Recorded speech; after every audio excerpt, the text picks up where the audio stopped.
Olá pessoal, tudo bem? Hoje nós vamos começar uma série de estudos sobre namoro, relacionamentos e o amor. O tema do nosso estudo é o despertar do amor. E nós estamos baseados no livro de Cantares, capítulo 8, versículo 4. Quando a palavra de Deus diz: não desperteis o amor até que este o queira. Então nós vamos pensar, refletir um pouquinho sobre esse lindo texto da palavra de Deus encontrado em Cantares. Vamos lá junto? Prepare-se aí, abra o seu coração para aquilo que Deus quer falar com você. Há um momento na vida do jovem onde o amor é despertado naturalmente. E por esse trecho que nós lemos, esse amor não deveria ser provocado precipitadamente. Mas em nosso contexto social hoje, infelizmente, isso é uma realidade. Jovens, adolescentes e às vezes até crianças têm sido despertadas no amor fora do seu tempo. Aqueles que conhecem o propósito de Deus e que vivem como discípulos de Jesus sabem que todo relacionamento de amor entre um homem e uma mulher tem por objetivo o casamento. Tenha bem claro isso no teu coração. Todo relacionamento amoroso entre um homem e uma mulher tem que ter como finalidade, como propósito, como objetivo o casamento. E na perfeição de Deus não há tentativas. Por isso, desde o princípio, Deus quis uma aliança entre um homem e uma mulher, cuja garantia é o próprio Deus, o Deus de aliança. O casamento, então, amados, nós precisamos entender do ponto de vista de Deus, é um passo decisivo na vida de dois jovens, onde juntos os dois poderão chegar mais longe com Deus se o servirem, ou seja, se servirem a Deus de todo o coração. Ou então mais longe de Deus, se viverem de maneira egoísta, se viverem somente para si. Eis então a importância de nós escolhermos com quem nós partilhamos a nossa vida, com quem compartilhamos os mesmos anseios, sonhos, projetos de vida. E nós precisamos discernir, como homens e mulheres de Deus, o que Deus quer de nós, porque muitas vezes se conflita o nosso querer com a vontade de Deus, gerado muitas vezes por sentimentos que confundem alma com espírito. Mas se realmente queremos andar com Deus, no domínio, se queremos andar no domínio, com Deus não, se queremos andar no domínio das emoções, não colheremos frutos espirituais. Só colhe frutos de bênção, plenitude de Deus, a vontade de Deus que é boa, perfeita e agradável, os verdadeiros frutos espirituais, se não andarmos no domínio das emoções, mas sim no governo de Cristo através do Espírito Santo. Sentimentos e emoções fazem parte de uma vida amorosa natural, do homem natural, sem Deus.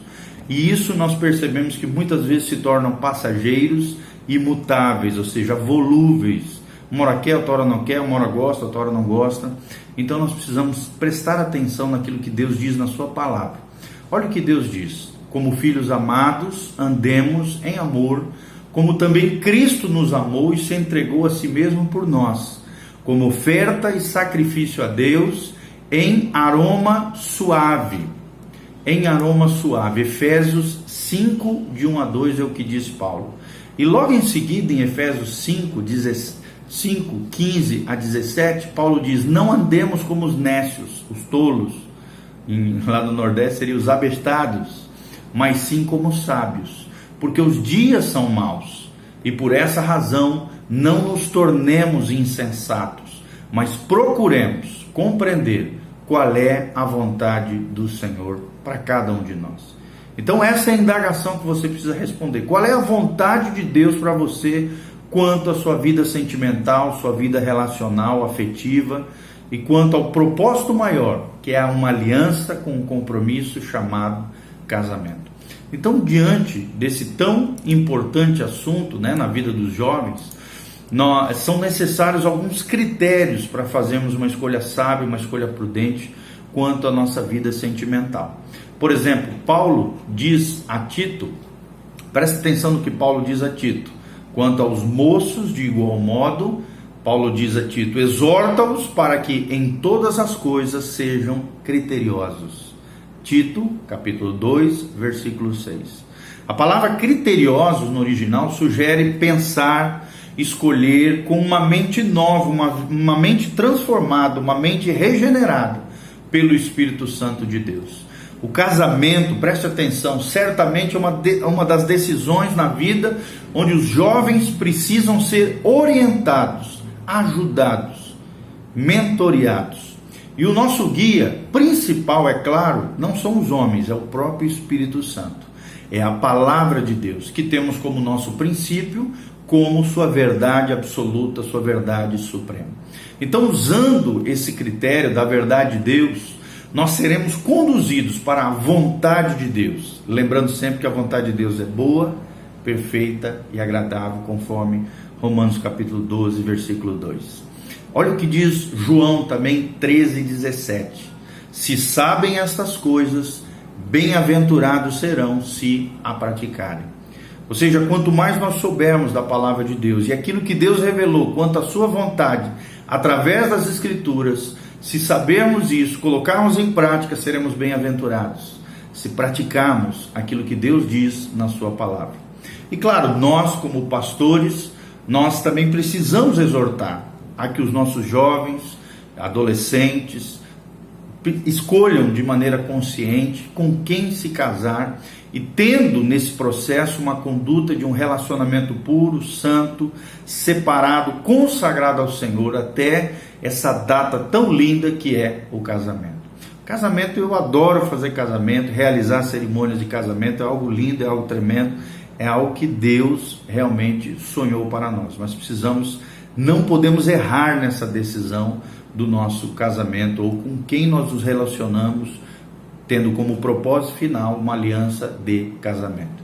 Então precisamos nos submeter àquilo que o Senhor ensina, para que possamos colher frutos de obediência, frutos espirituais que venham verdadeiramente abençoar as nossas vidas. Primeiro, precisamos entender qual é o propósito eterno de Deus, para que possamos fazer uma escolha consciente, uma escolha real, pela sua palavra. Nós sabemos que Deus quer que todas as pessoas, em primeiro lugar, sejam seus filhos, se tornem parecidos com Jesus, e que Ele como Pai, Deus quer como Pai, quer que eu e você sejamos cada dia mais semelhantes à imagem e semelhança do seu Filho, Cristo Jesus, o nosso Senhor. Só assim traremos glória para Deus, cumpriremos o nosso propósito principal, o nosso chamado primordial como seres humanos, desfrutarmos da presença de Deus para sempre e vivermos para o louvor da sua glória. Este é o seu propósito, uma família de muitos filhos, semelhantes a Jesus, para o louvor e glória de Deus Pai. Nós vemos isso claramente em Efésios capítulo 1, de 4 a 5. Deus nos escolheu em Jesus, diz Paulo, antes da fundação do mundo. Logo em seguida ele diz em amor, mais um pouquinho para frente, para a adoção de filhos. E no final desse trecho ele diz para o louvor da sua glória. Ou seja, o objetivo primeiro de Deus para os homens não é a sua felicidade, mas sermos como Jesus. E é óbvio que quanto mais alcançarmos, vivermos conforme a imagem do seu Filho, a felicidade vai ser um subproduto, uma consequência, um resultado, um fruto espiritual de uma vida conforme a imagem do seu Filho, como diz Romanos 8, versículo 29.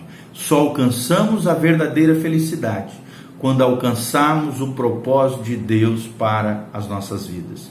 E Deus inclui todos neste propósito eterno, homens e mulheres de todas as raças, de todas as etnias, de todas as classes sociais, de todos os níveis econômicos. Você só fica de fora se quiser viver independente de Deus, independente do Pai. Olha o que diz 2 Coríntios 5,15. A Bíblia diz: e Jesus morreu por todos, para os que vivem não vivam mais para si mesmos, mas para aquele que por eles morreu e ressuscitou. Quem foi que morreu e ressuscitou? Jesus. Se realmente morremos para nós mesmos e vivemos para Cristo, para aquele que morreu e ressuscitou, nós viveremos a vida extraordinária e maravilhosa que Deus projetou para nós.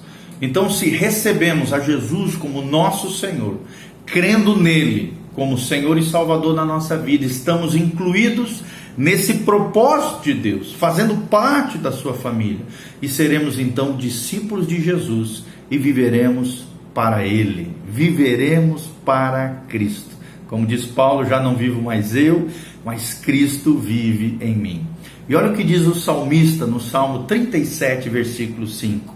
Entrega o teu caminho ao Senhor, confia nele e o mais Ele fará. Ele tudo o fará, em outras versões.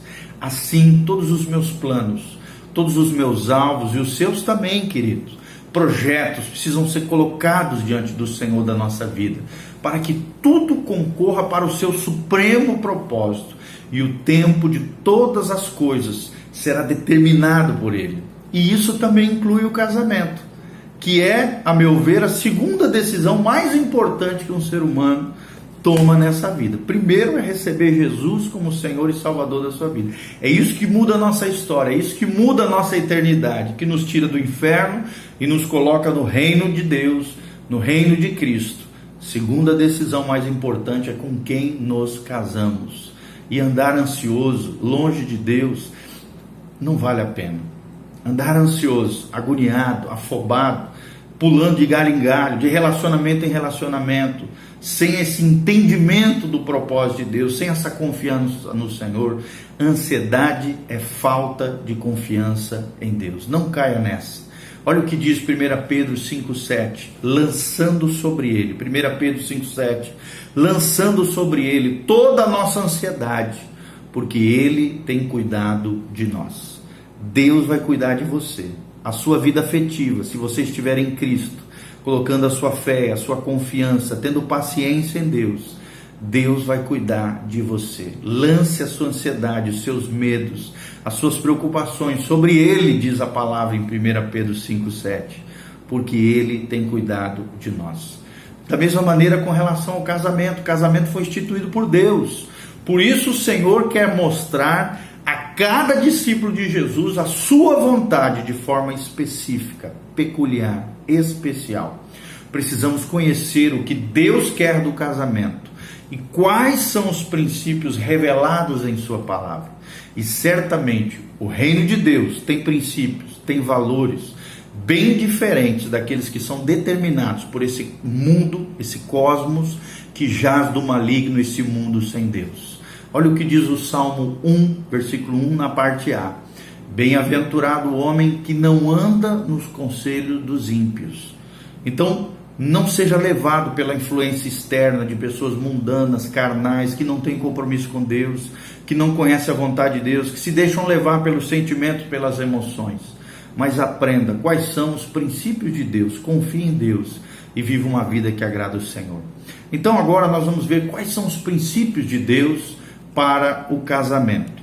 E nós vamos falar no vídeo seguinte sobre os princípios de Deus para o casamento, para que possamos escolher a pessoa certa e no momento certo de Deus firmarmos essa aliança tremenda que é o casamento. Espero ter te abençoado, compartilhe com outras pessoas. Esse vídeo é sobre namoro, vida afetiva, relacionamentos e casamento, ok? Deus te abençoe, que a paz de Deus venha sobre a tua vida, louvado seja o nome do Senhor. Amém.